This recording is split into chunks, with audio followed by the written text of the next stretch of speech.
começa agora o 1049, podcast do CAF. Eu sou Lohane Rodrigues, me acompanhe nesse episódio Desirê Azevedo e nós voltamos, continuando nosso tema sobre universidade e movimento social, a produção de conhecimento sobre violências.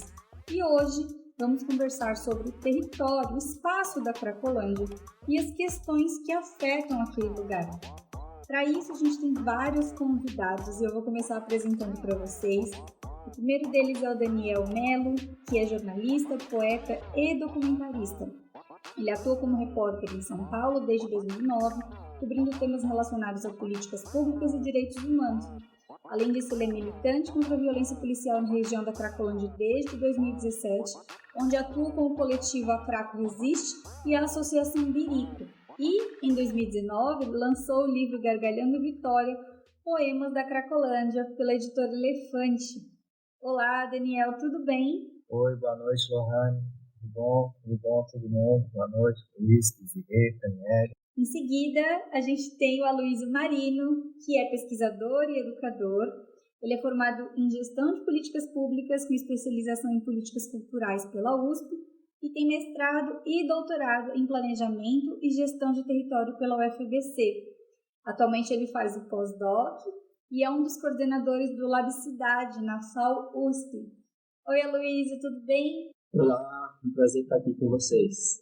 E por fim, mas não menos importante, a gente tem aqui uma convidada que também vai fazer o papel de entrevistadora conosco, que é a Taniele Rui, que é antropóloga e professora na Universidade Estadual de Campinas.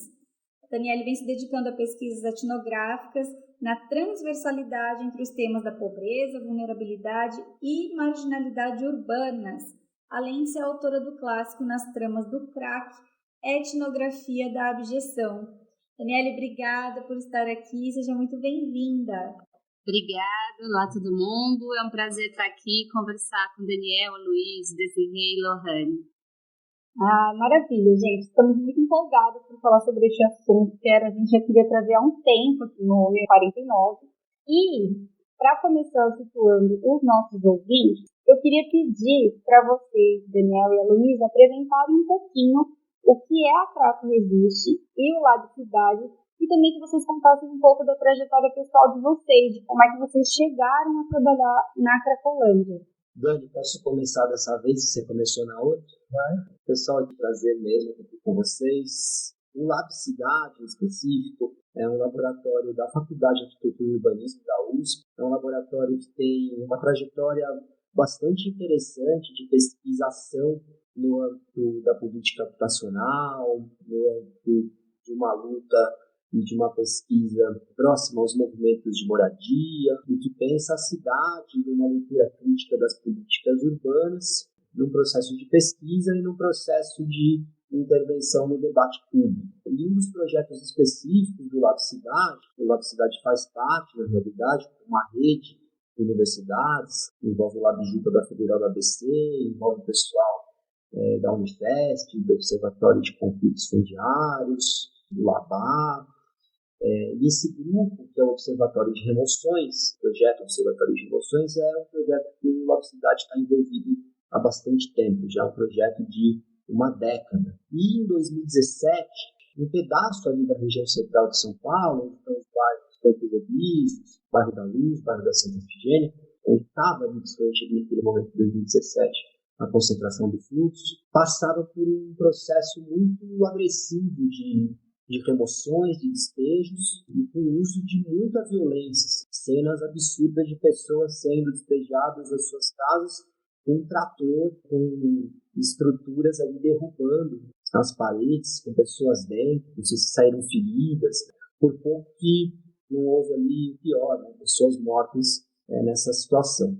E nesse momento, em 2017, o LAB, né, e o Observatório de Remoções, ele começa a pensar esse lugar a partir da questão da remoção, a partir do despejo, mas chegando, né, na pegada de pesquisação, percebe como um lugar muito complexo, né? Então, a chegada do laboratório, que é um laboratório de pesquisa nesse território, é nesse momento e, né, numa observação de que, para trabalhar ali naquela região, a gente precisaria se comunicar e se articular com outros grupos, não só urbanistas, não só pesquisadores dessa linha, né? Então, é a partir daí que é a chegada do Lapicidade nesse lugar especificamente. E para finalizar, né, acho que é importante destacar que essa é uma chegada que agrega com, né, as atividades, os coletivos, os movimentos, os grupos que já trabalhavam ali.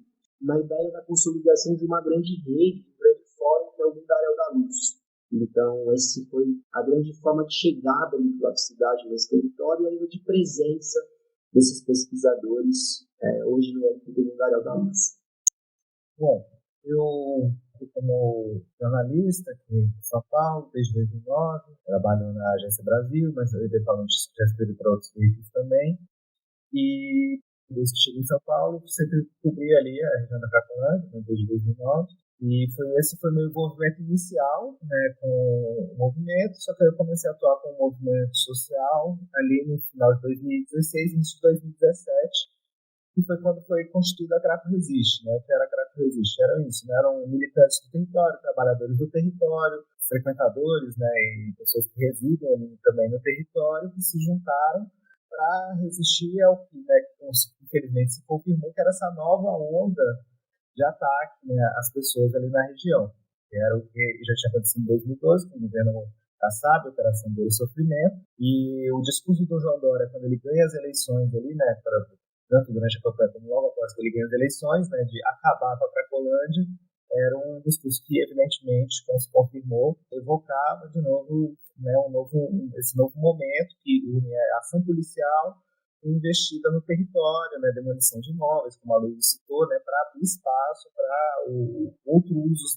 dessa terra, né, a especulação imobiliária mesmo. Então, a gente seguiu ali, a ideia inicial da Craco Resiste era o quê? Ter presença no território para denunciar os abusos, que era o que a gente fazia, que a gente chamava de estratégia de vigília, né, que a gente estava no território e também levava atividade cultural, lazer, pela ótica da redução de danos, tipo roda de samba, cinema, que era uma forma de estar presente no território, fazer vínculo com as pessoas, levar outras coisas de outro contexto que não estão naquele contexto ali da Cracolândia, né? Que é isso, é um lugar essencialmente que as pessoas, né, assim, a grande maioria são pobres, né? Existem outros recortes, mas são pessoas pobres, pretas, né? Muitas egressas do sistema prisional, não tem outro espaço na cidade, né? Pessoas também que não têm acesso a um cuidado mental e que vão acabar ali, né? Pessoas em conflito com a família, transexuais, estão naquele território. E o consumo abusivo de crack, de álcool, né, substâncias está relacionado muito a esse contexto. Aí, voltando, a gente estabelecia esse vínculo com as pessoas e denunciava as ações policiais. Então, a gente tinha várias estratégias de filmagem, né, de acessar a mídia, tudo para denunciar, né, e a gente, né, conseguiu, de uma certa forma, disputar essa narrativa, mostrar que existe um outro lado. Acho que hoje em dia boa parte da sociedade já entende que o que está acontecendo ali é esse simples ataque às pessoas, né? E, bom, e aí, nessa atuação também comecei a atuar com a Associação Birico, que é uma outra proposta, né, não tanto de denúncia, mas que a gente fundou ali no início da pandemia, porque fechou todo o comércio, fechou o acesso até à água das pessoas, a alimentação, a doação, tudo. Então a gente fez esse projeto, que era, então, pessoas que são artistas, mas que não estão em situação, né, de calçada, com pessoas que estavam nessa situação de muita vulnerabilidade ali. A gente faz venda de trabalhos de arte, né, de todos, divide parte do dinheiro entre as pessoas e também financia outras ações, como moradia, né, assim, mas mais uma provocação. Seriam projetos ali que reestruturados a partir da lógica da redução de danos, da moradia primeiro, né, atacando essas outras vulnerabilidades que eu tinha comentado, né, entendendo que o consumo de substância problemático está nesse contexto. E, bom, são essas duas principais frentes de atuação que eu tenho lá hoje, né, e que eu acho que é mais ou menos isso.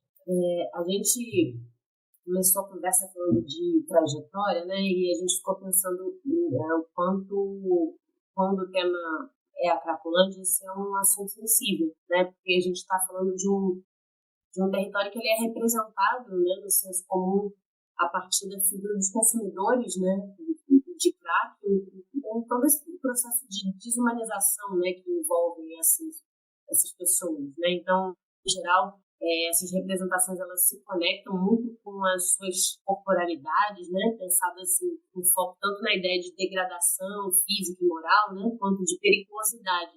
como características que seriam derivadas diretamente da relação extrema, né, estabelecida com a substância, com o crack. Então, a gente queria que vocês apresentassem um pouco para a gente, né, para os ouvintes, para nós que estamos lá no cotidiano, a Cracolândia que vocês puderam conhecer a partir da atuação, né, de cada um de vocês na região, pensando quem são os grupos sociais que estão presentes ali, mas também quem são as pessoas, né, que circulam, residem ou trabalham, né, tipo de relações, de vínculos e também de tensões que se produzem, né, ou que produzem a vida, né, e as tramas sociais ali no cotidiano. Então, em outras palavras, é muito comum pensar que é o crack e o vício, né, que caracterizam a Cracolândia, que produzem a Cracolândia, né, e a gente queria o olhar de vocês, né, sobre esse território.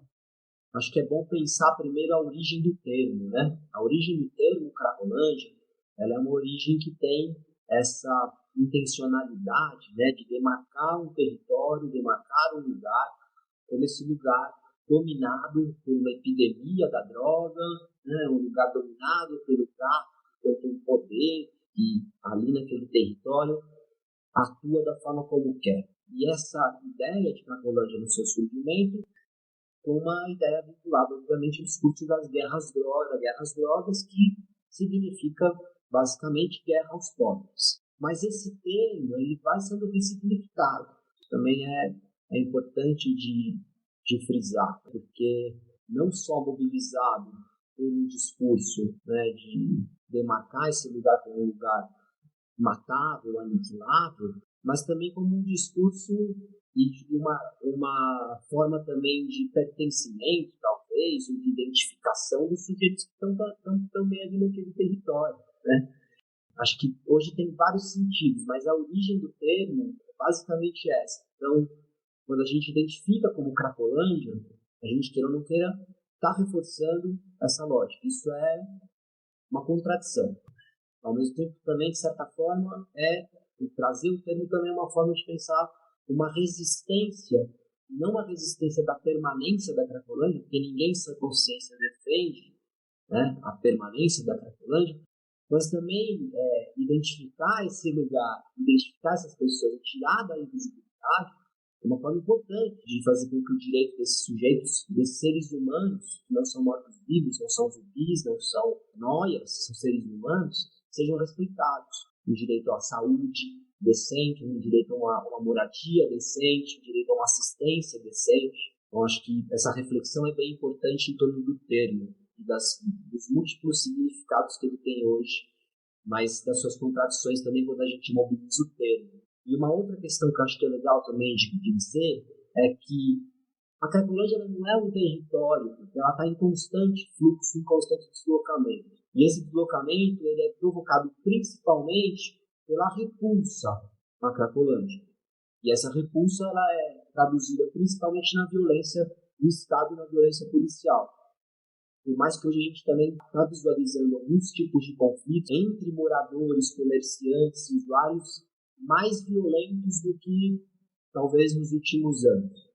Mas principalmente esse deslocamento é por conta da ação da polícia. Então, mais do que um território, a Cracolândia é uma territorialidade.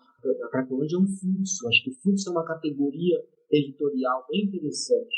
Chamar de fluxo acho que é muito assertivo. E esse fluxo, ele vai, por mais que seja de forma muito transitória, hoje está super transitório, e onde ele circula, ele também circula em lugares onde mora muita gente, onde trabalha muita gente, onde circula muita gente. Então, isso vai interferir no cotidiano das pessoas. E a gente vê ao longo desses anos alguns processos, né, de expulsão e de deslocamento do fluxo em lugares que concentram moradias mais populares, pensões, cortiços. E como isso também vem mobilizando o processo de terra arrasada. Né? Então, acho que é bom destacar aqui a Cracolândia não é um território, é uma territorialidade, é um fluxo.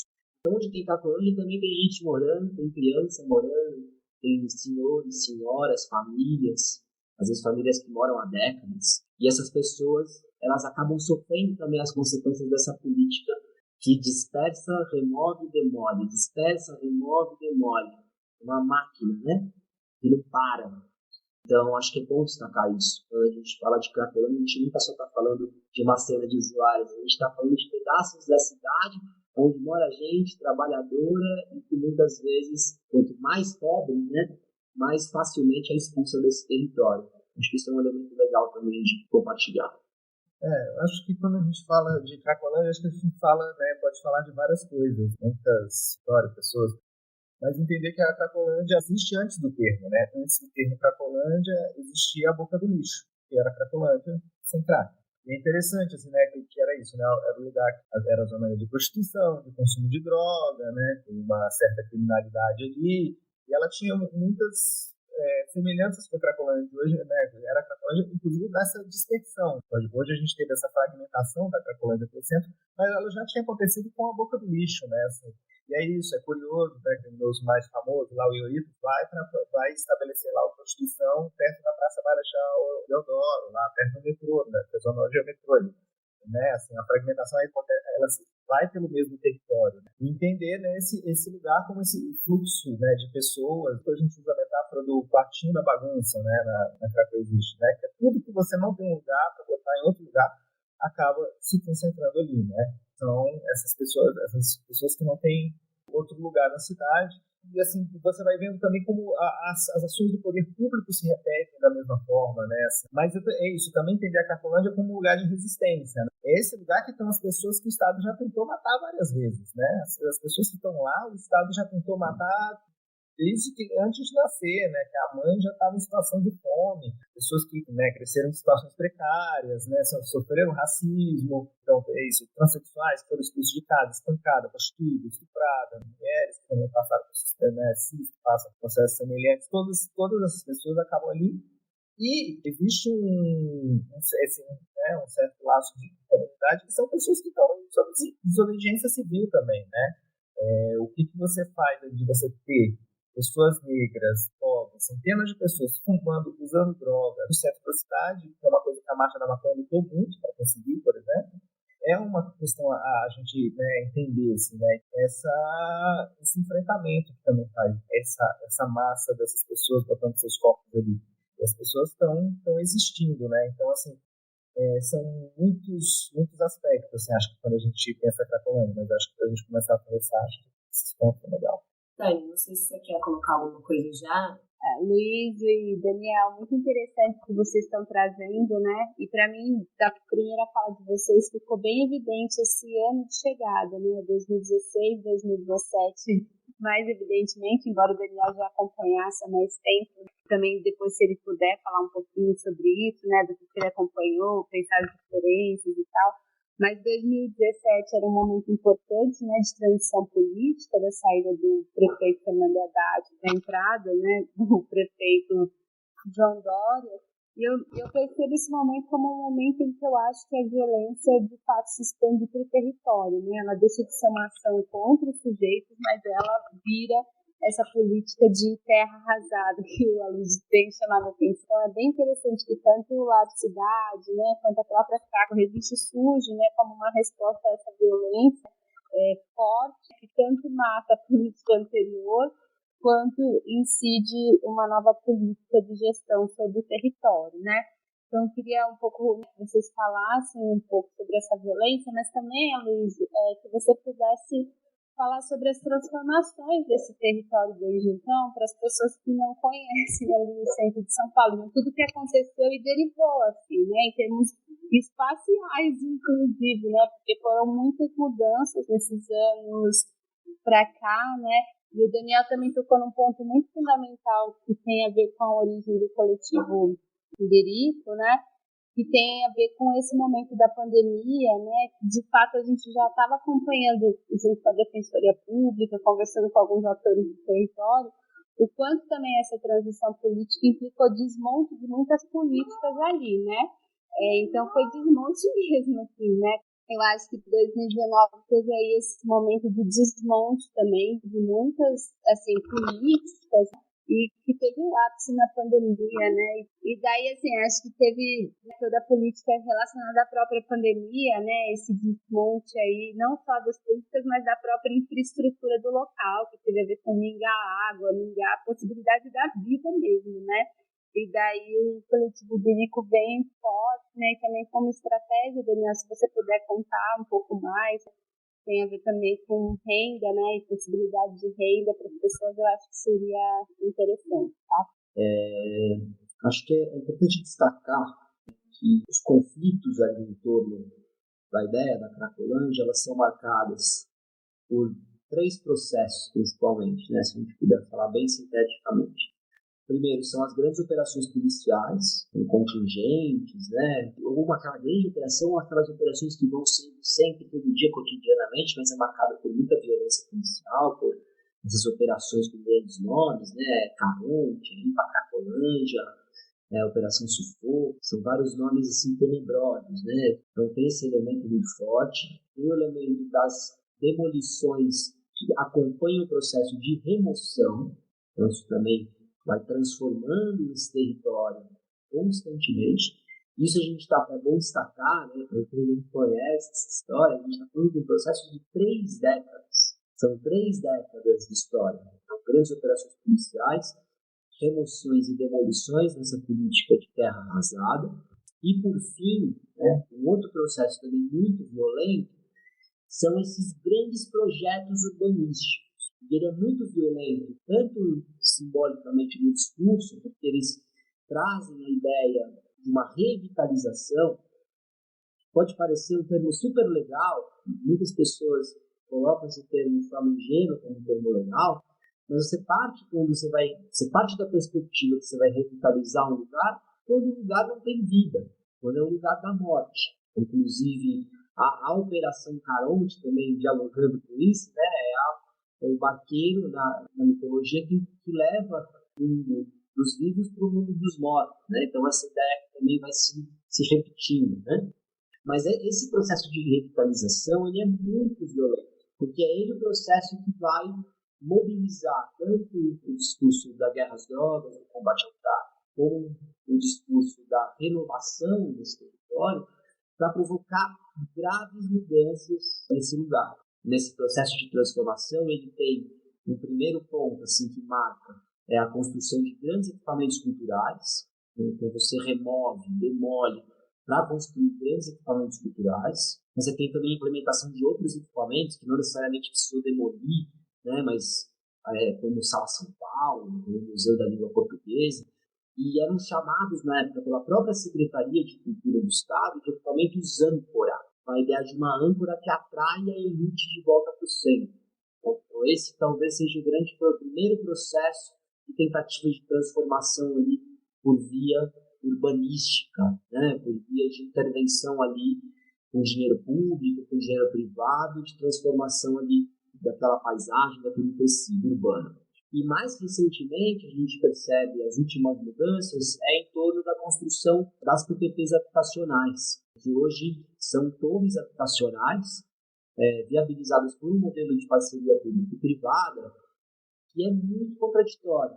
Por mais que seja uma habitação popular, uma habitação que hoje moram trabalhadores, é uma antipolítica, né, que remove e não atende quem foi removido. Então, você despejou centenas de famílias no território para construir habitação, onde essas famílias sequer puderam ter a oportunidade de morar, porque não se enquadravam nas métricas de financiamento, não se enquadravam nas métricas de uma política viabilizada pelo parceiro privado, que obviamente esperam lucro. Então, para esse tipo de política, essas pessoas não tiveram possibilidade de serem atendidas. Né? Então, bem resumido, respondendo a pergunta da PNL, sim, a gente está falando desses 2 momentos de transformação. Primeiro, pelos grandes equipamentos culturais e hoje por esse processo de construção de habitação via parceria público-privada, que inicialmente parece interessante, é uma luta histórica do movimento de moradia, ter moradia no centro, mas é uma política de moradia que tem essa contradição muito delicada de remover e não atender quem foi removido. Um modelo que não dá condição de atender, né, quem mais precisa de habitação no centro. E sim as pessoas que, por mais que estejam numa condição de trabalho, né, de batalha, de luta, conseguem ainda fazer um financiamento. Né? Então, não é dessa política que precisamos nesse momento agora. Né? A gente já tem um conjunto de políticas para esse público. Acho que a gente precisa pensar realmente uma outra forma de trabalhar com esse território. Mas acho que, resumidamente, são esses 2 processos que eu gostaria de destacar.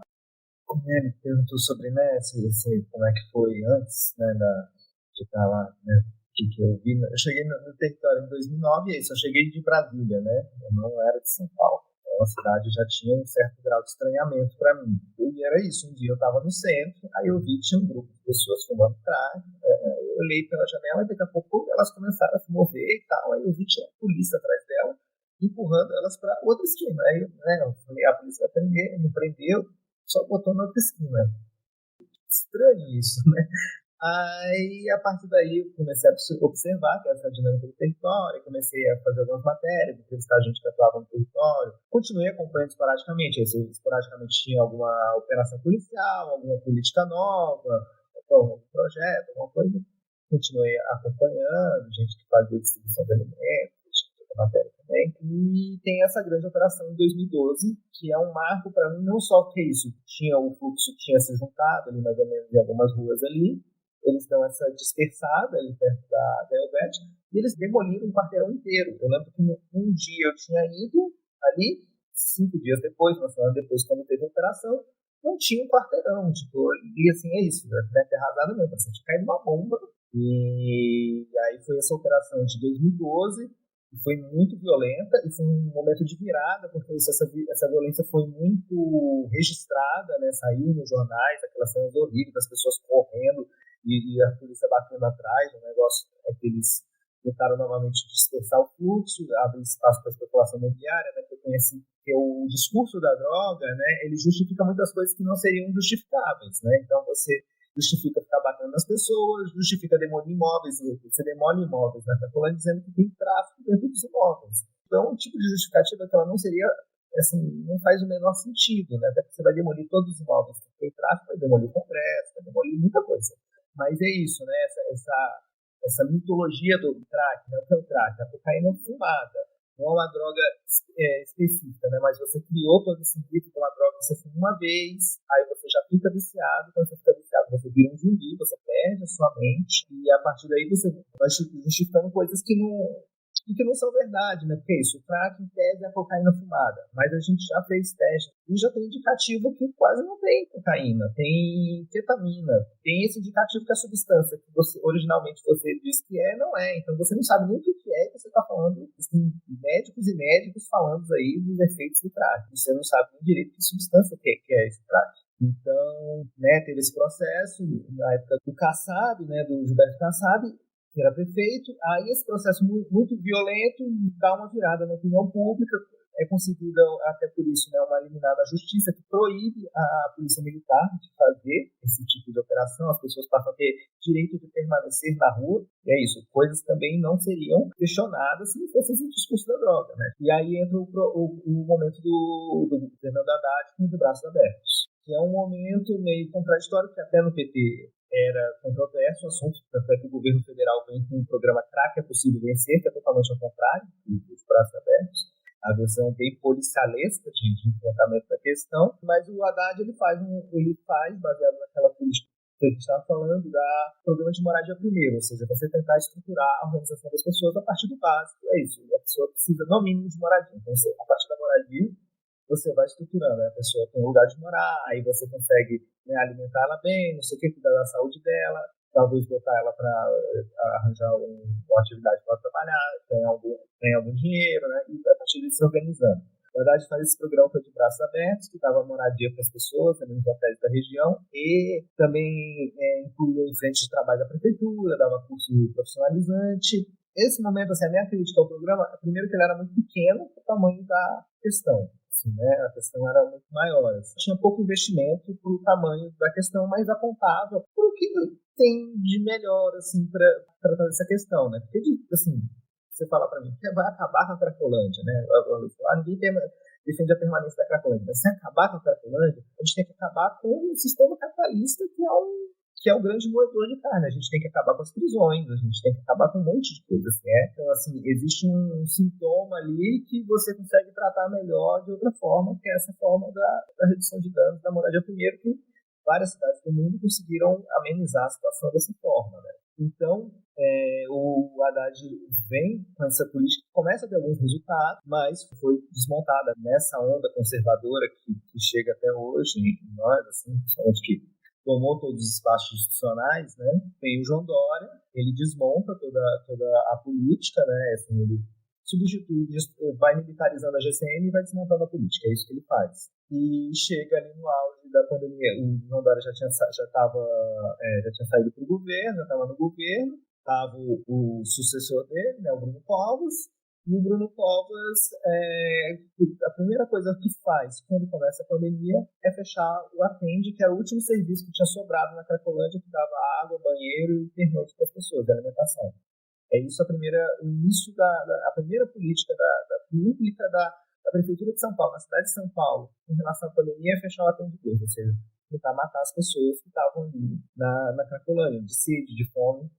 E aí que a gente faz o perigo, né, assim, nessa situação caótica, né, a gente estava denunciando, acho que, né, eu como cracologista, várias outras pessoas também fazem parte como cracologista, denunciando a violência e esse desmonte, né, assassino, essa tentativa de matar mesmo, né, tipo, assim, o pensamento era claramente, chegamos num momento que vai morrer muitas pessoas, vou tentar matar essas pessoas que eu não gosto primeiro. Então, a gente faz o perigo que é isso, essa tentativa de gerar renda, né? A gente, como eu falei, a gente fazia a venda dos trabalhos, ainda faz venda de trabalho, mas em outros formatos. Tem no Birico também tem a assistente social, que tenta buscar também junto com as pessoas formas de renda, mas a gente atua muito através dessa inserção no espaço artístico, mas que a gente vai, né, assim, tem gente que faz música, então tem o Rafael Escobar, que é um artista lá que ele pega e leva o trabalho deles para instituições e consegue reverter algum dinheiro, né, então assim, da gente ir pensando, e também assim, de uma forma também da gente discutir que essas pessoas produzem, tem produção, e é interessante, e é bom,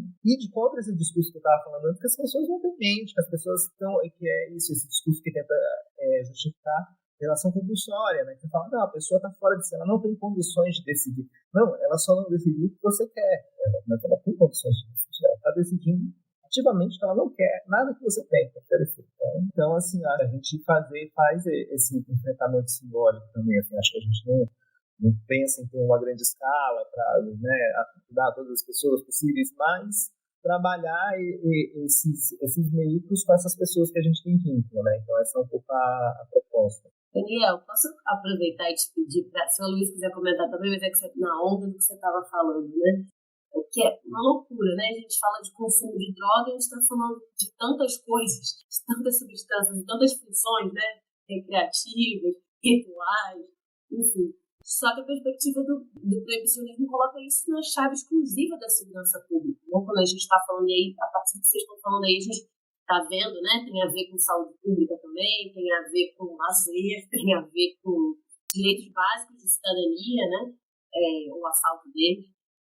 E aí eu ia pedir para você dar uma organizada para o ouvinte, né? Entender as diferentes possibilidades, né, de lida estatal controlando o consumo de drogas. E quais são suas filosofias, né? Porque você falou da redução de danos, você falou, né, das políticas que vêm do proibicionismo, como a internação compulsória, por exemplo, né? Então você parte da ideia de que droga é um mal absoluto e você salva o usuário ou elimina o usuário, né? Dependendo do grau da violência que se emprega aí na coisa. Então só dá uma explicada pra gente dessas filosofias diferentes, possíveis de como o Estado lidar com a coisa. E eu acho que você falou um pouco como isso veio historicamente, e aí se colocando aqui em São Paulo a partir dos diferentes governos, mas seria isso, né? Essas políticas de possibilidades distintas e como é que isso existiu ou não aqui em São Paulo, essas experiências. É complexo, mas acho que tem uma forma talvez fácil de responder, que é a gente pensar o álcool. O álcool é essa substância que todo mundo conhece bem, né? Assim, mesmo as pessoas que não consomem têm um entendimento razoável que é o álcool, que durante um período nos Estados Unidos, os Estados Unidos resolveu proibir, que foi o momento que surgiu o Al Capone, ou seja, você proibiu, você surgiu um mercado paralelo. Um mercado que não tem regulação de qualidade, não tem regulação de preço, ou seja, o cara cobra o que ele quiser, não tem relação, nem todo mundo que está ali está fazendo muito dinheiro, algumas pessoas estão só trabalhando.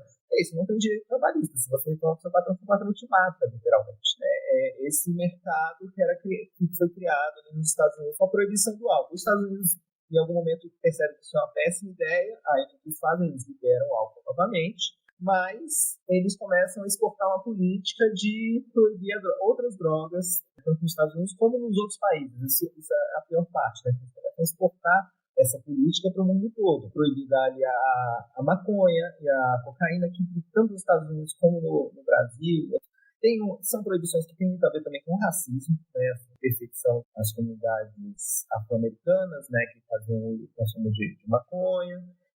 Nos Estados Unidos, o consumo de cocaína também era muito ligado a essa comunidade, né, e é isso, né, você pegar, por exemplo, se falava de maconha, né, nessa época, tanto nos Estados Unidos como depois no Brasil, é muito parecido com o que se fala do crack hoje em dia. Assim, se você apagar maconha e escrever crack, não, que as pessoas fumam e se perdem, fica preguiçoso, não sai quando tem mais nada da vida, possuído. Eles gostam muito dessa linguagem religiosa, né, possuído. Então, essa política, né, que os Estados Unidos cria em relação a essas substâncias que hoje nós conhecemos como ilegais é exportada, chega no Brasil, né, produção da maconha, da cocaína, né? Acho que a gente, assim, tem o álcool, que é droga também, obviamente, mas várias outras coisas que são drogas. Açúcar, né? Açúcar é uma coisa que ela muda seu funcionamento, afeta seu pensamento, sua energia, né? E você não discute regulação. E você pensar que, por exemplo, a cocaína durante muito tempo foi vendida em farmácia e o mundo não acabou, mas aí ela foi proibida, né? Que era uma commodity que vinha do Peru, né? Com essa ideia da commodity do Peru, e hoje em dia a commodity que junta o açúcar com a coca é uma commodity norte-americana mundial, né? Um refrigerante, né, que você vende para criança. Então, assim, né, entender sempre a contradição dessas políticas. Coisa muito ligada ao interesse comercial, racismo, que é essa política, né, chamada de proibicionista, né? Proibir. Isso dá muito errado sempre, né? E em algum momento, em outras partes do mundo, acho que o lugar mais famoso de falar, que se conhece isso, é a Holanda, né? Você começa a adotar uma política pragmática para lidar com a questão, né? Então, as pessoas, por exemplo, faziam consumo abusivo de heroína e se infectavam com HIV, né? E outras doenças transmitidas pelo sangue e tal.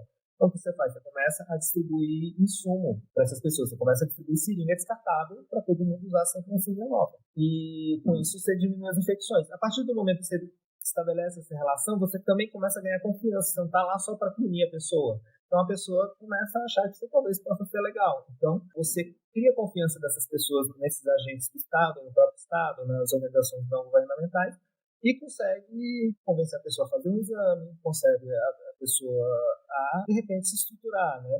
E essas políticas, como política pública, aí a gente chega, né, essas políticas de redução de danos chegam no que eu estava falando antes do housing first, ou moradia primeiro, né, que você estrutura esse cuidado, né, você também entende que o consumo tem pessoas que não querem ou não conseguem parar, né, os termos que são usados.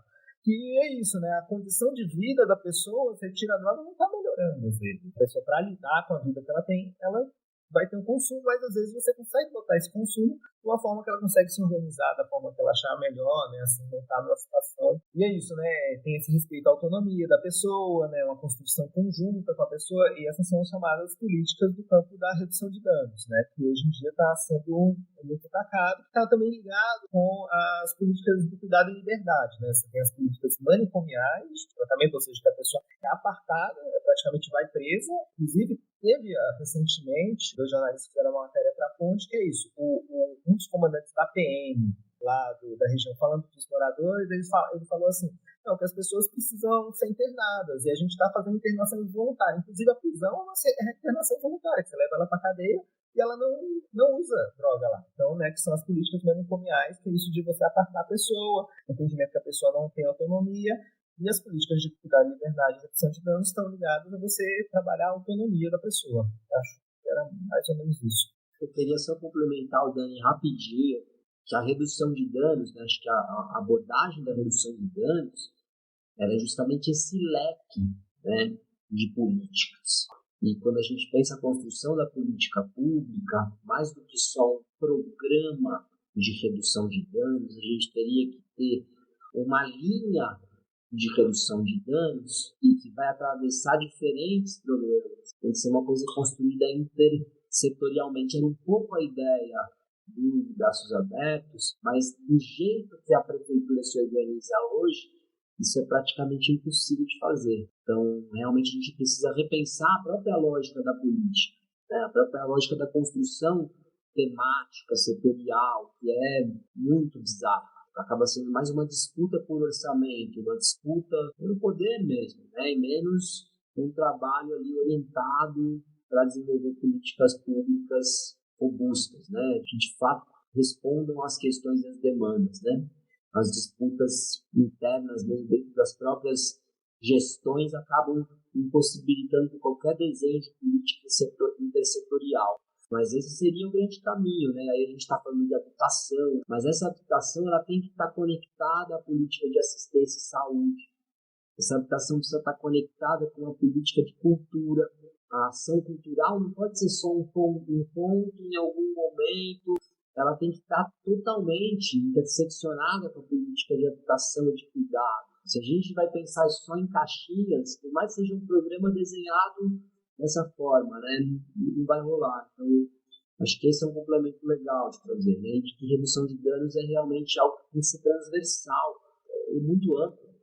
Eu sei que vocês deram umas pontuadas muito boas, inclusive, com essa questão da redução de danos, mas eu queria dar uma insistida nisso, porque muitas vezes, quando a gente fala sobre redução de danos, ela está associada num senso comum na apologia ao uso. E aí, para a gente não ficar, no caso aqui brasileiro, eu lembro, por exemplo, dos programas de redução de risco que foram adotados em Bogotá, na gestão do Gustavo Petro, quando ele era prefeito, no último discurso que ele fez na ONU, os folhetos com indicações menos nocivas que foram distribuídos em Morón, em Buenos Aires, né? Que foi inclusive em maio de 2022, que era uma campanha do Departamento de Políticas para a Juventude, enfim, mais um montão de exemplos que eu podia ficar citando aqui.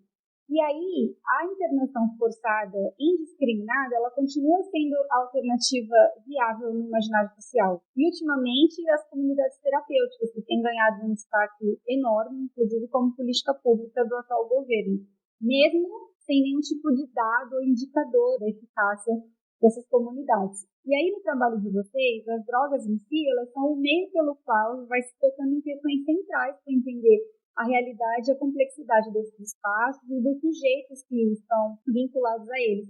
Então, a gente queria escutar um pouquinho, vocês falarem mais, sobre o quanto esse discurso moralizante, ele impede alguns avanços no debate ou até mesmo trava, né? Nunca é mesmo sobre a droga, a gente está falando mais sobre esse espaço de exclusão e de trata essas pessoas mesmo como um grande nada. Tem uma anedota que a gente conta, assim, que é uma anedota real, na verdade, a gente já ouviu essa história de várias formas, eventualmente ela volta, que é mais ou menos assim, que a gente está conversando com o cara, e aí, sua vida, como é que tá, não sei o quê, o crack, aí ele fala, não, o crack acabou com a minha vida, o crack acabou com a sua vida. Não, como é que o crack acabou com a sua vida? Cara, eu tava lá, eu fiquei desempregado, aí eu fui assaltar, aí eu fui preso, a minha mulher me largou, aí quando eu saí da cadeia eu fui morar na rua, e comecei a fumar crack, acabou com a minha vida. Aí imagina, você pega essa pessoa e você leva para uma clínica de intoxicação, ele vai parar de usar crack em 3 meses, ali parou. Só que aí ele vai parar de usar crack, aí ele vai lembrar por que ele usava crack, porque ele está com a saúde debilitada, ele não tem mais laço afetivo, ele não tem mais possibilidade de mercado de trabalho, se coloca um mito em relação a alguma substância que não está ligada realmente a um fato objetivo da piora das pessoas por causa daquela substância, por uma atração em relação àquela substância, que na verdade você mascara um monte de questões reais, né? Falta de moradia, falta de emprego, racismo estrutural. Você mascara tudo isso e cria toda uma outra lógica dela, né? Assim, eu acho que hoje em dia, né, com esse negócio conservador, assim, falando com, acho que ideias ultraliberais, né, mega liberais, né, acabar com tudo, status, nenhuma regulação, não sei o quê. Nenhum mercado é mais ultraliberal do que o ilegal. O ilegal é o ultraliberalismo, né? Ali não tem realmente... É tudo pela lei do mercado, oferta, procura, dinheiro, propina, tudo funciona ali pela lei do mercado, né? Não mesmo. Então, assim, é criado, né? Se estrutura, então, se movimenta todo um dinheiro, se movimenta essa estrutura militar do Estado, a estrutura das prisões. Mas o ponto né? Assim, essa questão. A questão não é a substância, né? A questão é o que leva a pessoa a usar a substância, né? Mesmo as pessoas se pensam, não, mas tem gente de classe média que vai falar, não é só, né, tem gente lá que era rico, que era médico. Por quê? Porque a sociedade é problemática. tem que entender essa questão dessa doença social mesmo, né? As abordagens se diferem a partir daí, né? Você entender que a substância não é um problema, os ataques vêm aí, né? Você fala assim, não, você vai favorecer o uso da substância. Então, se eu desse um cachimbo pro cara vai fumar crack só porque eu dei um cachimbo.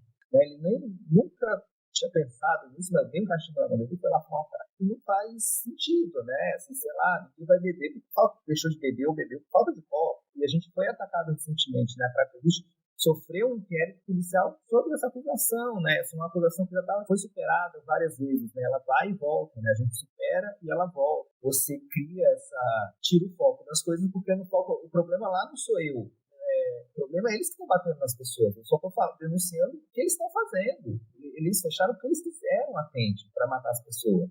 Né? O problema não sou eu, só que eles querem tirar a gente dali. Não, o problema são eles lá. Como é isso? Como se a gente tá lá fosse criar a Cracolândia. Não, a Cracolândia surgiu porque tem esse grupo lá de 10 pessoas que fica distribuindo caixinha e surgiu a Cracolândia. Esse nível mesmo do discurso tem um nível, digamos, de irracionalidade mesmo, assim, eu falo mito, mistificação, mas ele atende uma outra lógica, né? A gente tem que pensar remoção, especulação imobiliária, arma, polícia, tudo isso movimenta poder, movimenta dinheiro, né? Droga, né? É isso, né? Porque a partir do momento que a droga é legalizada, ela vai ser regulada. Então, você vai ter que estabelecer qualidade na droga, você vai ter que assinar carteira para os seus funcionários. Isso é uma questão que a gente tem que pensar nessas lógicas e nessa, por que esse discurso está aí, né? Por isso que ele existe. A provocação da Lohane é bem pertinente, né? A gente tem um desafio muito grande no âmbito da construção de uma política de redução de danos, né, de avançar nessa agenda, realmente que é construir esse imaginário mesmo com a população, né, fazer com que, de fato, isso seja uma vontade política mesmo, que as pessoas não parem de defender, né, a política retrógrada, moralista, né, proibicionista, como o Dani bem falou. E, ao meu ver, esse desafio ele exige uma baita elaboração e construção coletiva que parte principalmente de quem mora nos territórios, né, mais afetados pela guerra às drogas. Então, isso a gente tem a Cracolândia, por exemplo, a gente tem inúmeras periferias do Brasil afora, que muitas vezes os próprios moradores eles acreditam, né, na guerra às drogas. Isso é uma grande vitória desse discurso e dessa lógica, né? Então a gente tem que construir essa agenda enquanto movimento popular também, a gente tem que construir essa agenda que parte para além da proibição, para além do discurso moral. É isso, a gente tem uma questão que ela é cultural, ela é enraizada, que realmente leva a questão da droga para um aspecto moral, muitas vezes religioso. Então a gente tem um problema que ele é profundo. E no âmbito da Cracolândia, acho que esse é o grande esforço enquanto o Fórum Aberto Mundial da Luz e enquanto essa presença nossa no território, que é fazer com que haja um reconhecimento coletivo dos moradores, das pessoas que estão no fluxo, de que todos sofrem com essa lógica da guerra às drogas que demole, remove e impacta completamente naquele território. Então, construir pontos de diálogo entre o morador, o pequeno comerciante e essa população que está numa condição do descarte mesmo do sistema, né, dessa roda, dessa máquina de moer gente. Então, conseguir estabelecer essa conexão é um baita desafio. Acho que é um desafio que vale muito a pena a gente buscar, porque no micro seria uma vitória e tanto, né? Muito importante nesse caminho, que vai se trombar em políticas de outra escala, de outra ordem, né? Desde um protecionismo importado dos Estados Unidos, uma lógica de guerra às drogas que talvez nem funcione mais tanto lá, né? Mas que ainda funciona muito aqui, até com a política nacional, até com o debate nacional. A gente vive ali um pouco naquele território, uma polarização hoje, que de certa forma ele é visível também na política nacional, né? A gente tem um desafio bem grande lá. Então, acho que essa sua provocação, Lohane, ela é bem importante, tanto no debate público, como também na articulação local, né? Com moradores, com as pessoas que são impactadas cotidianamente com a presença do fluxo na porta do comércio ou na porta de casa. Que não, também não é nada simples, né? Eu ia perguntar exatamente sobre isso, então posso entrar, Luiz e Daniel, tem todo esse histórico que vocês trouxeram de variadas violações, também histórico, enfim, das ações, das políticas, do aprendizado de políticas e tal. Mas, de fato, esse ano foi um ano que todo o debate sobre desconcentração do território, as pessoas saindo do território ficou mais forte, mais evidente. E daí eu queria perguntar para vocês exatamente isso, assim, quais são as ações hoje que vocês têm visto ali, né, em termos do ativismo na região, quais são as ações que têm se tornado possíveis ou viabilizadas? E isso me leva, sei lá, a pensar variadas coisas.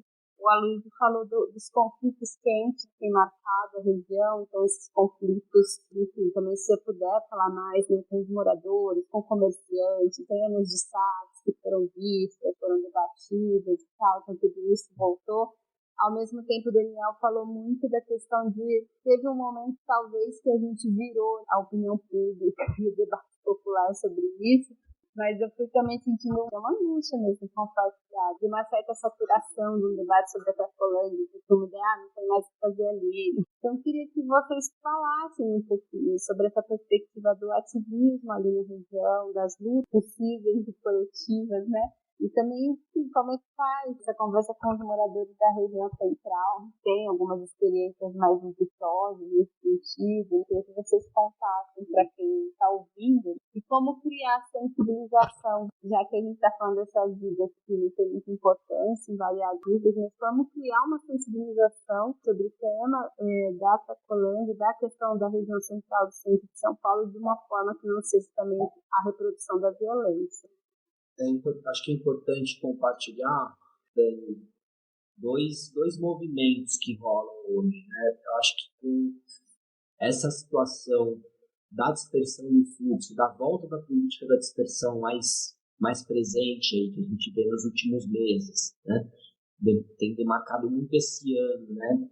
2022 acho que é muito demarcado com essa volta da política de 10 anos atrás, né? De 2012, do Kassab, do sufoco, dor e sofrimento, e vamos dispersando toda hora. Esse movimento, ele tanto afeta essa lógica conflituosa, então a gente viu várias cenas aí de comerciantes saindo com pau na mão, ou também de pessoas que entraram no comércio para assaltar, e eu não quero aqui colocar um aspecto de julgamento nem para um lado nem para o outro. O que eu quero falar daqui essa política de dispersão, ela justamente piora esse tipo de coisa. Basicamente isso. Mas além também de provocar isso, eu sinto que também tem um movimento dessa dispersão que vem provocando também reflexões em quem está no território.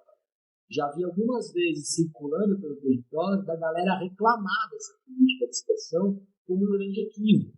E aí o que está em disputa é a alternativa. E aí tantos movimentos, tantos ativistas, por um lado, têm disputado uma narrativa mobilizando as ideias da redução de danos, mobilizando as ideias do cuidado, como também hoje você tem eu acho que isso é um tempero novo, de que as autoridades, inclusive as autoridades de burocracia de nível de rua, um delegado, alguém que está ali atuando no território com poder, muito poder, mas atuando, perceberam também essa disputa de imaginário.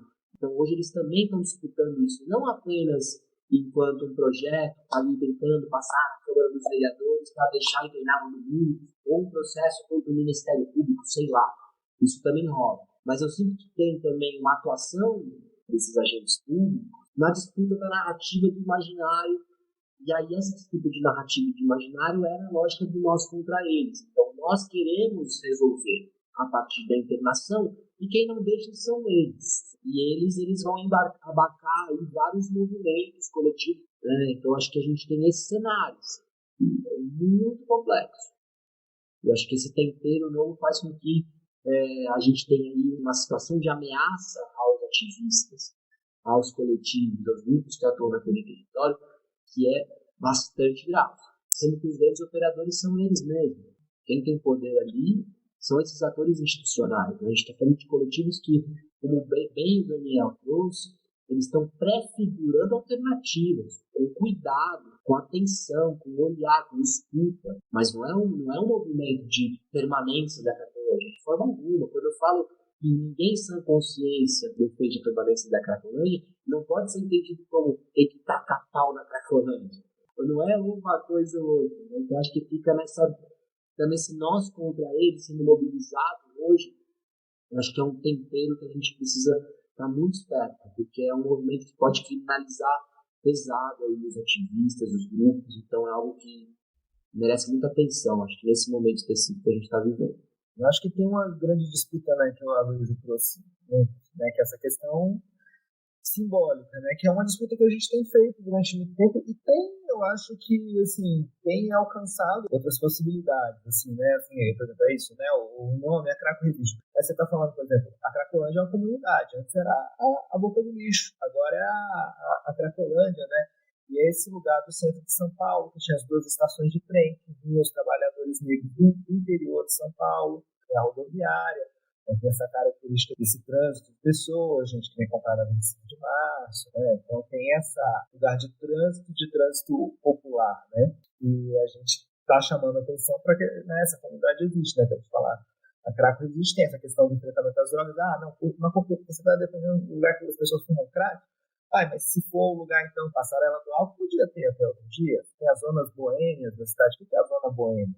É o lugar onde a pessoa bebe. É esse enfrentamento, e esses enfrentamentos são importantes e têm sido feitos, e são enfrentamentos que eles vêm também muito. A gente vê, por exemplo, que a gente está causando incômodo quando eles começam a incorporar o discurso, né? O Bruno Covas aprovou uma lei que tinha lá redução de danos no primeiro parágrafo. Na primeira linha já falava de redução de danos. Política municipal de drogas. Claro que o cara era isso, ele fazia política ao contrário, né? Política de morte. Mas teve que reconhecer em algum momento ali que aquilo era uma coisa, né? É uma coisa correta, né? Então, assim, são enfrentamentos, tem esse enfrentamento diário, tem esse enfrentamento institucional. A gente, por exemplo, a Craco Existe fez o dossiê, que a gente botou a câmera, ficou 3 meses filmando direto o fluxo, porque sempre é isso. Qual é a narrativa que eu falava? Não, porque eles são pessoas violentas, né, que eles jogam pedra, aí a GCM, coitadinha, tem que se defender jogando uma bomba de gás e dando tiro pro ar. Aí a gente filmou e mostrou, não, porque às vezes os caras estavam sentados lá no chão e a polícia vinha, dava tiro de borracha e jogava bomba nas pessoas sentadas. O cara indo usar o banheiro, o cara dava murro, né, que vai ser de uma vez inicial de dar murro, né. Com isso, o Ministério Público entrou com uma ação para questionar o trabalho da GCM na região. Essa ação tramitou até agora, está no TJ aqui de São Paulo, não vingou, mas é isso, já tem uma ação semelhante no STJ que já está falando que a GCM não pode agir com polícia, né, a Guarda Civil Metropolitana não pode agir com polícia. Uma das grandes, a Cracolândia tem sido usada como discurso, né, como eu falei, justificando o injustificável, né, você militarizar a sua imagem GCM uma polícia municipal que ela não é, uma guarda patrimonial, né, legalmente, né? Então, assim, eles quebram barreiras da lei com esse discurso, ou seja, descumprem a lei com o discurso, né, que justifica o injustificável, né, do crack, da Cracolândia. Então, a gente está questionando isso, e é isso, esse enfrentamento vai acontecendo de todas as formas, né? Tem o Flávio, ele faz ação direto no fluxo de redução de danos, né? Ele bota lá com o pessoal para cantar, para karaokê, e a polícia prendeu ele e mais 20 pessoas, né, fazendo isso, né, pessoas que estavam participando, outros artistas, o fotógrafo que estava fotografando. Hoje disso, as pessoas estão sendo perseguidas lá no território, né, assim, mais de uma pessoa já foi ameaçada, agredida pela GCM, ou seja, você começa a colocar os ativistas numa situação que você tem que se proteger a você mesmo. E a partir do momento que você tem que se proteger a si mesmo, você rebaixa a sua pauta, que na verdade você está lutando pela condição de vida de outra pessoa, né? Você estava ajudando outra pessoa e agora você está, né, mobilizando energia para se defender. E esse é o nível de ataque lá, né? E é isso, tem um delegado lá que é um delegado malucão, que chega com a arma na mão e prende o Flávio, que é um palhaço, fazendo isso com o fotógrafo, com as pessoas, não sei o quê, segura todo mundo lá e depois bota na rede social falando isso. Então, a gente tem que entender que isso é uma política pública, né, que a gente foca muito bem. Existe essa figura, né, o delegado Vasconcelos, o delegado Monteiro, são pessoas que existem hoje na cidade de São Paulo, mas eles podem agir como agem porque o governador manda, né, o governador manda, ele não vai fazer isso da cabeça dele saindo no jornal toda hora. É essa política que está lá, que a gente está enfrentando, assim. Mas existem, né, assim, é isso, existem vários níveis de enfrentamento. Acho que é interessante, eu vou falar também um pouco do nome do birico, né? O que é o birico? O birico, ele é a pedra de crack que você fraciona, assim, né? Você quebra um pedacinho de crack. Por quê? Porque Com aquilo ali você vende, às vezes compra alguma coisa, mas você também fortalece a pessoa do lado que você está, porque quando você tem mais, que depois também a pessoa te ajuda, né? Então, o grupo a gente pensou, né, pensou no nome do coletivo, nessa questão da solidariedade, né? A gente dá solidariedade das pessoas que tinha esse momento de pandemia. Mas é isso, a gente também está enfrentando isso. A gente está falando, tipo assim, crack não é absolutamente ruim, sabe? Assim, é isso. Existe aquelas substâncias de má qualidade que as pessoas naquela situação precária, de vulnerabilidade, consomem e aí a mistura é péssima mesmo. Mas as pessoas tomam uísque fortíssima, bebida fortíssima, tem remédios fortíssimos que as pessoas usam. Então, assim, não é pior ou melhor, né? Quebrar essa mitologia com a substância, né? Tipo, por um lado, eu vejo um momento muito, né,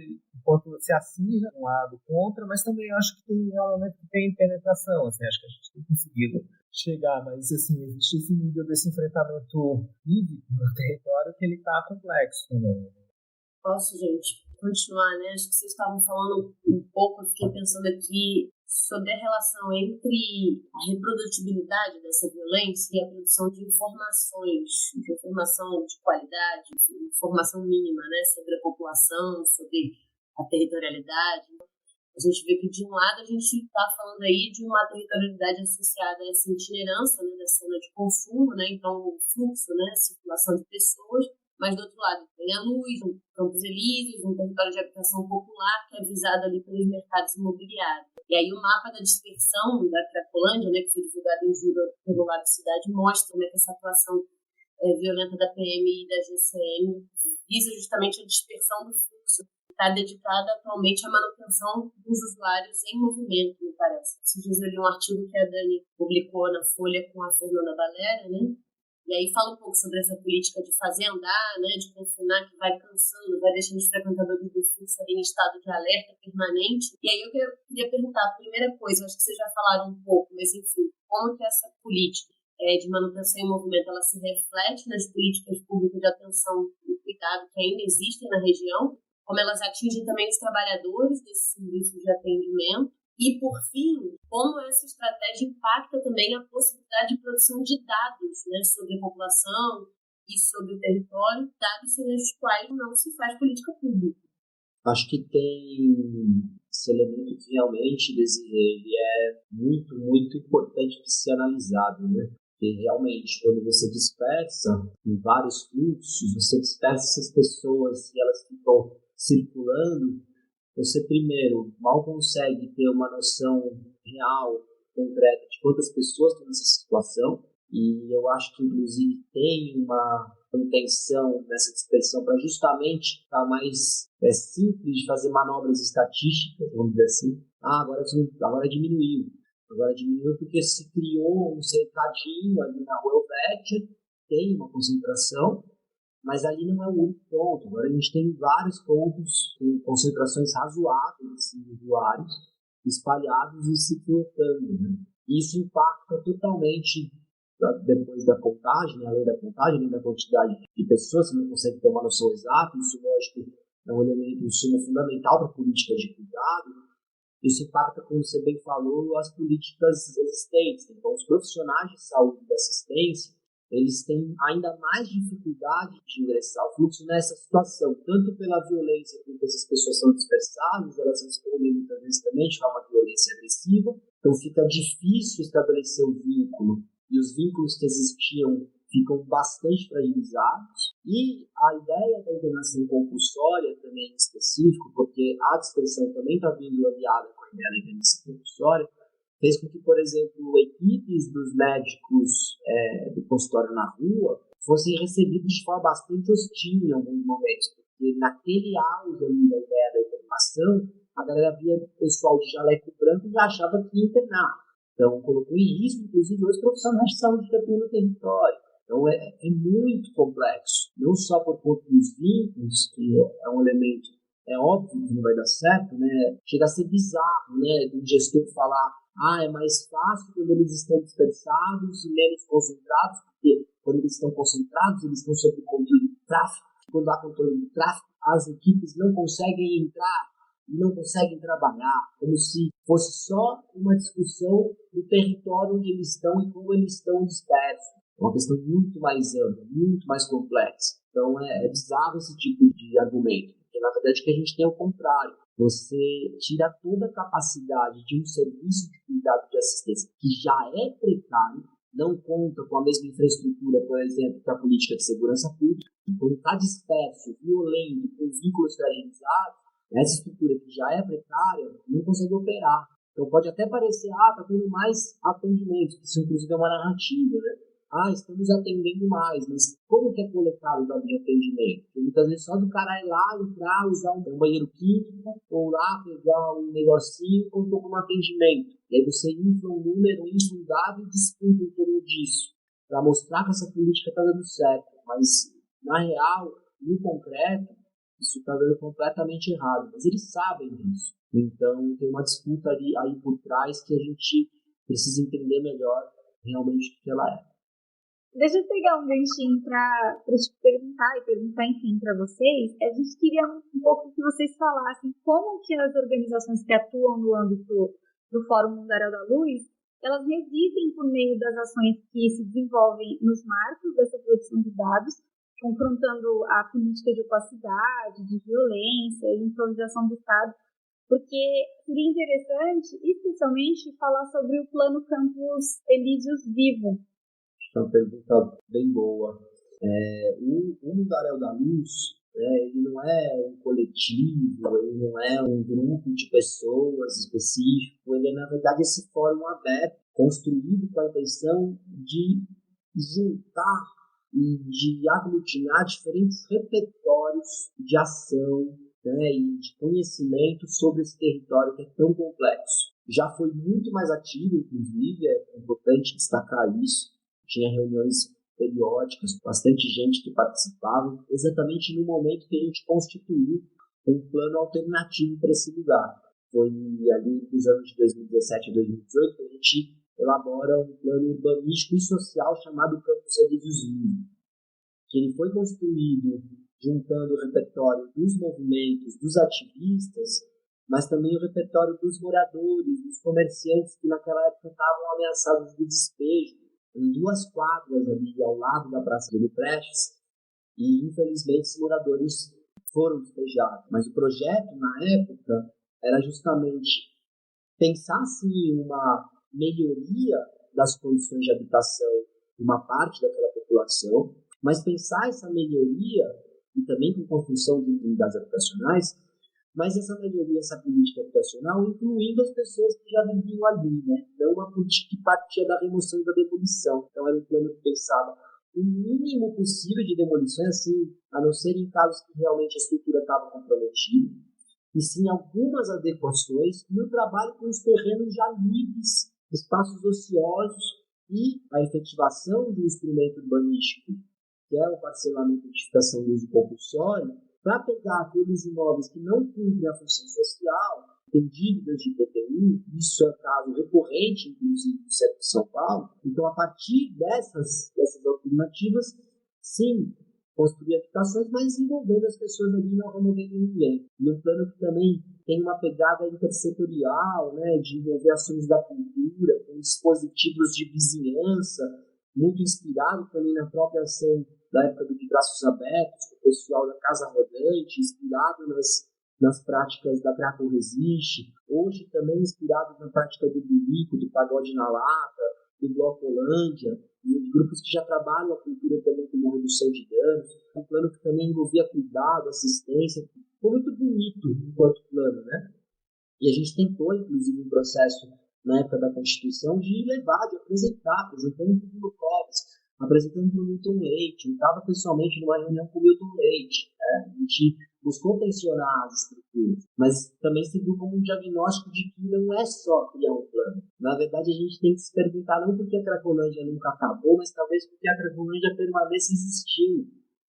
Essa é uma provocação, talvez, que caiba nos fazer. Né? E acho que essa provocação tem que ser também trazida para uma provocação e uma discussão em âmbito popular. A gente tem que pensar aulas públicas, uma coisa que a gente tem pensado, por exemplo, nos últimos encontros, nas últimas ideias que tivemos nessas articulações, né? Como que a gente pode fazer aula pública nos territórios para discutir Cracolândia numa outra chave, menos de como que a gente acaba com a Cracolândia, mas por que a Cracolândia ainda exige, gente? Depois de 30 anos, qual que é a lógica por trás disso? A quem interessa essa permanência? A quem interessa essa política de dispersão?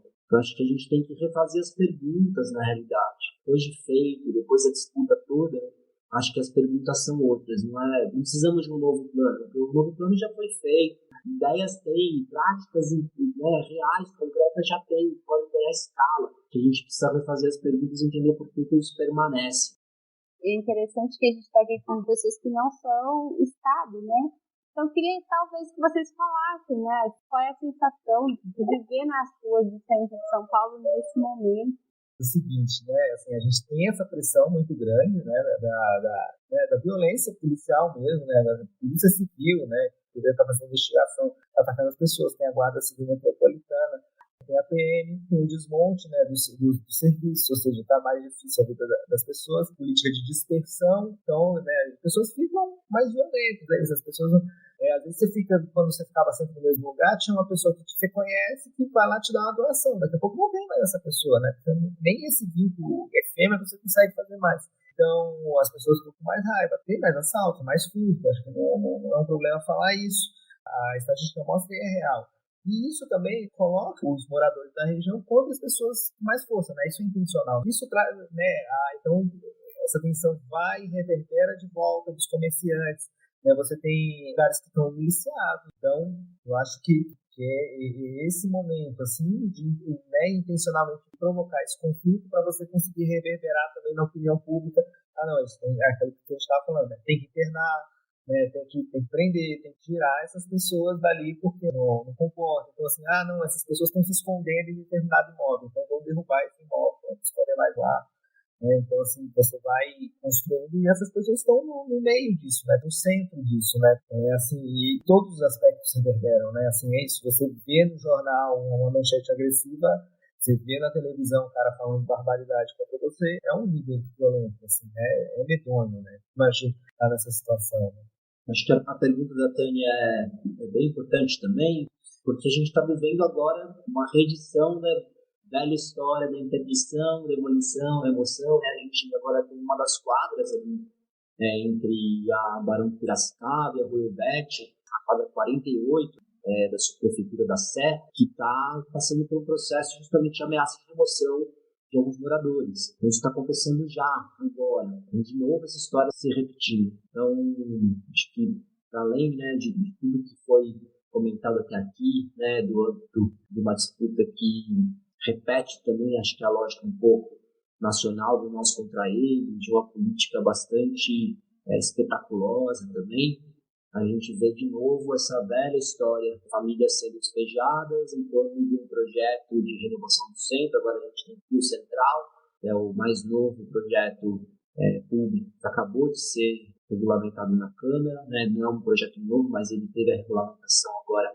recente. Só para vocês terem uma ideia, você tem até subvenção, né? O Estado ele vai chegar com uma parte, uma porcentagem de projetos que prevêem demolição de imóveis ali na região central. Né? Então, o Estado incentivando a política de terra arrasada. E é um projeto que desconsidera todas as existências ali presentes. Né? Essa ideia, de novo, de revitalizar, trazer vida para um território onde não há. Essa política descolada que remove e que não atende às demandas do território. Tem muita gente morando em situação de rua, inclusive muitos adolescentes, muitos menores de idade morando em situação de rua, inclusive uma parte desses moradores, né, com questões de uso de substâncias que tem qualidade péssima, com atendimento péssimo, condições péssimas.